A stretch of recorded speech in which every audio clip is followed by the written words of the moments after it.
ওপার বাংলার জীবনমুখী শিল্পী হিসেবে খ্যাত নচিকেতা চক্রবর্তী। তার সুরে উঠে এসেছে ফুটপাতের গল্প, সাধারণ মধ্যবিত্তের মানসিকতা। 3 দশক ধরে এসব প্রতিবাদী গান দিয়েই রাজ করে যাচ্ছেন তিনি। শুধু তাই নয়, গানে গানে যুদ্ধ বন্ধের আহ্বানও ছিল নচিকেতার।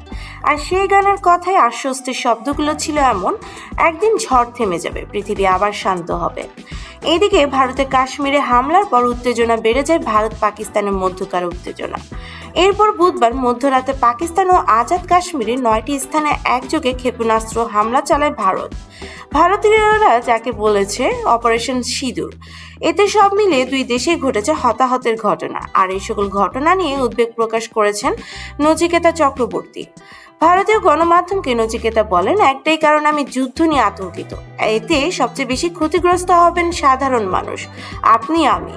এই গায়ক বরাবরই স্পষ্টবাদী। তার দাবি, সারা পৃথিবীতে যত যুদ্ধ হয়েছে, যত হিংসা ছড়িয়েছে, সব কয়টি যুদ্ধের নেপথ্যে বাণিজ্যিক স্বার্থ রয়েছে। সব যুদ্ধ নাকি স্পন্সর করা, আমি প্রমাণ করে দিব। গায়কের মতে এগুলো যুদ্ধের হিড়িক, এক শ্রেণী থেকে লাভবান হচ্ছে। নচিকেতা নিজের কথা প্রসঙ্গে উদাহরণ দিয়েছেন দ্বিতীয় বিশ্বযুদ্ধের।